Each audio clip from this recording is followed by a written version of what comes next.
I took a trip to the southeast. I'm actually still on that trip.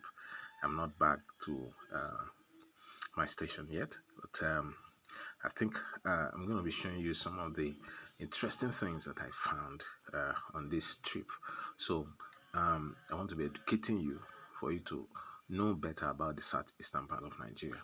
You know, there's a lot of things people say that not exactly the way it is. You know, people don't quite understand how the southeast gets it all together. You know, sometimes they talk about people from the southeast not investing in the southeast, or this or that, and then they talk about development, how in their own mind, in their own thinking, they're in development. You know, because people have different indices for measuring development. But by the time you look at the real indices for measuring the development, you find out that actually the southeast is the most fastest developing part of Nigeria. I saw quite a couple of things that I was so impressed about, and I'll try to educate you about them from from this societies, how the the governments are organized, how the towns are organized, how you come to a village like where I am right now, and you have pipe-borne water. I'm no kidding. You have pipe-borne water, from this for the towns water works. Believe that there's pipe-borne water running, so you don't even have to. If you live in this village or in this town, you don't even have to bother yourself getting borehole or getting well, because the one that's provided by the community is running 24 hours. It's running. You can wake up in the midnight and right there, the water is taps are running. And then you talk about electricity. There's fairly stable electricity here as well. And though about a few days now, there have been disruption due to the damage to the line. Sure, in a few hours they will fix it and the lights will be back on. So what are you talking about? Here, internet connection is top notch. You know, it gets connected even faster than it gets connected where I had come from recently, which is in Lagos State. So you find that right down here in the southeast, the connection is super speed and so stable, and I'm so impressed that even the streets have lights. The streets have lights, and I remember the particular one in this town where I am right now, which is my hometown. We actually did this project sometime in 1991. We have a way of collectively getting things done without waiting for government. I guess why people think that things are not happening down here is because we don't wait for government. I tell you, in my place here, and I'm sure it's the same thing with every other Igbo community in the southeast. They don't wait for government. They just go ahead and get the things done, and that's the kind of spirit that Nigerian communities need to have all over the place. Get things done. Get things done. Don't wait for the state government. Don't wait for the federal government. Yeah, we know it's their responsibility, but if you keep waiting for them, you may never get it. Okay, we have culverts God has constructed here to channel water. Nobody waits for government to get it done. So because of that, things are working. Things are working. There's a town hall here built by the community as well. So you have function, you go there.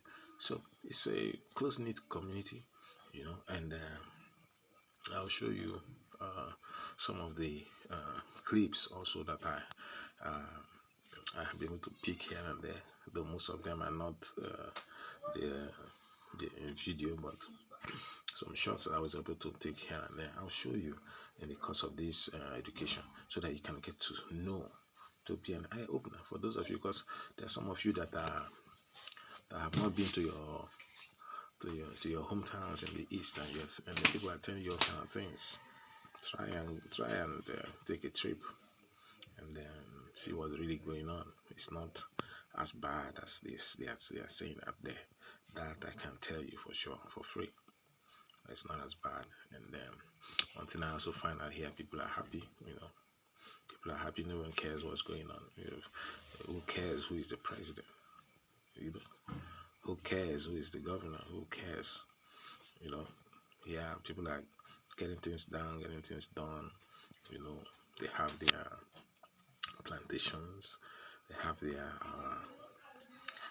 palm fruit, palm plantations, they have their plantain plantations. They take care of this, and they are making their money.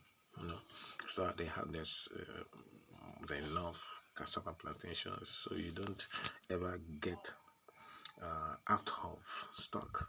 All right. As I'm speaking to you this morning, this is about at 9 a.m. I've already had breakfast.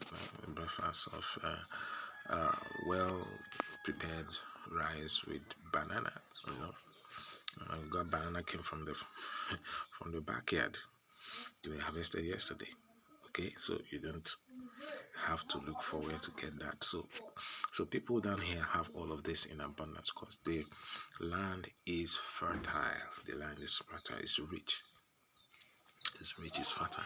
So if you are not lazy and you know what you're doing, you are definitely going to make progress when you're down here.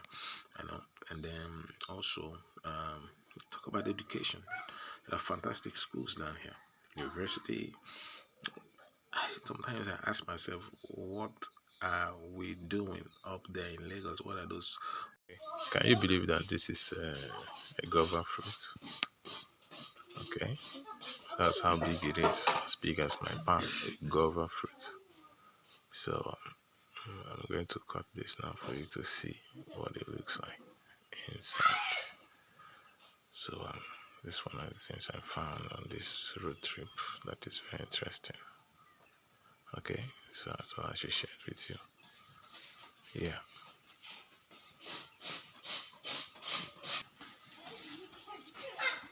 So let's see what the inside looks like.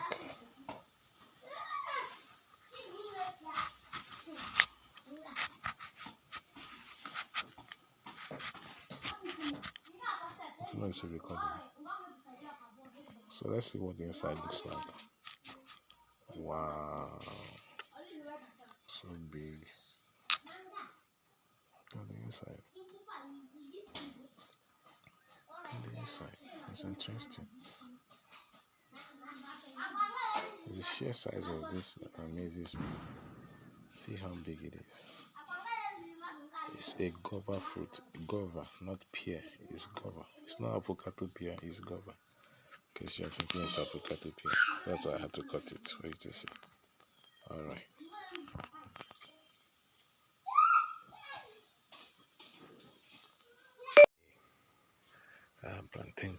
Plantation. You can see that. Just the mini plantain plantation just at the back of the house. So don't go to market to buy plantain or banana or many of those fruits that people go up and down to buy. Everything's available here. Yeah, it's one of those benefits. You can see it all over this place. Okay, and all these lands are still very virgin for development. And then in due course, we'll also be inviting people to come and have a look and see what they can buy to make use of. So our land is a good land, and I'm happy to share it with you. So as you can see for yourself, it's all this place is plantain plantation. You can see that, and it is what it is, bro. I'm really glad I could make this trip.